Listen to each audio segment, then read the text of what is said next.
Yeah, so me and my family, we immigrated from Brazil to Canada about 9 years ago. It's been some rough terrain for us, ups and downs, mostly downs at the beginning of the 9 years, but things are settling down a little bit more now.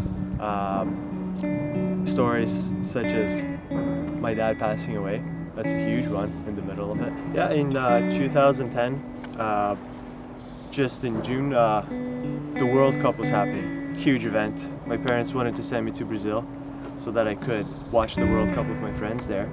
And so they bought a ticket.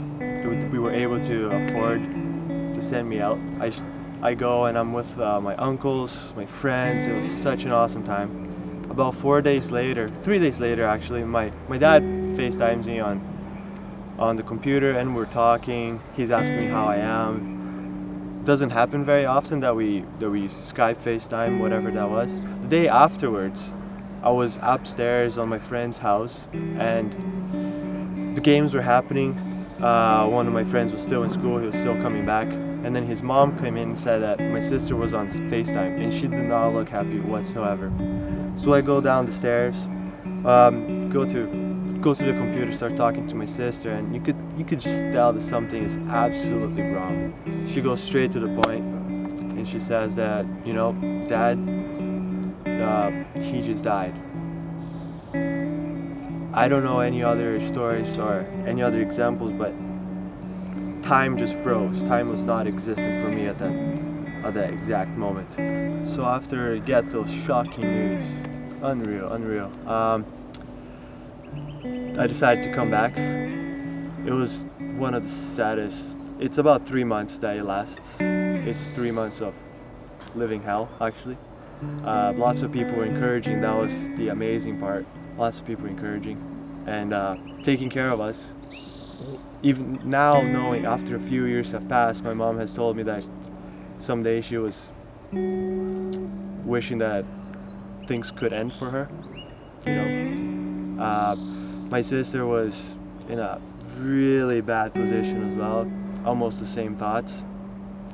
I had the same thoughts. At one time in the shower, I did not have more tears. Actually, did not have more tears whatsoever. And I prayed, I need peace.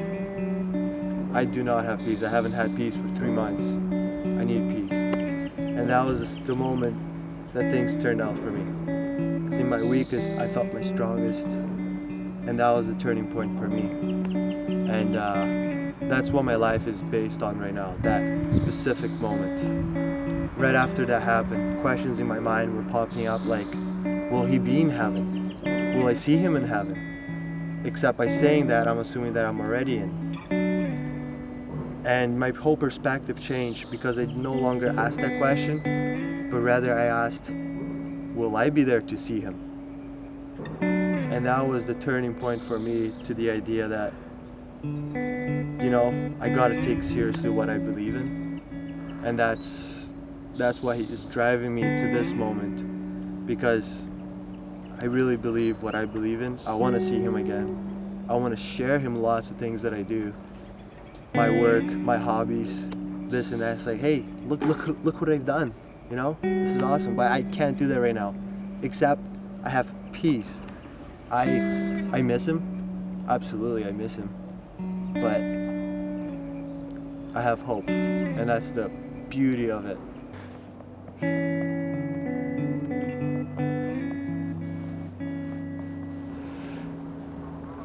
Things didn't change right away for me. I could tell that my life was still kept in the same, but it wasn't that God wanted me to keep doing the same things that I was. It wasn't that God wanted me to stay the same way that I was. And I think that's the beautiful part, because He accepted me just as I was, but He didn't want to leave me the same way that I was. And so nowadays, I have such a better confidence in talking to people, bigger joy of sharing God, like talking about it. Before I was a little bit shy, just like, we go to the same church, but let's not talk about that. Now it's like, hey, if that's not part of our conversation, then what is? And with me, I want to talk to my friends about it.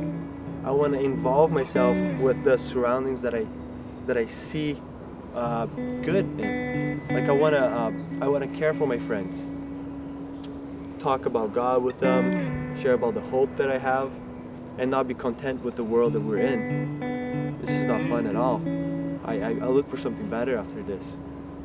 I was in a hopeless state, and somebody cared enough for me and made me hopeful. And so I want to make somebody also hopeful for the glory of God.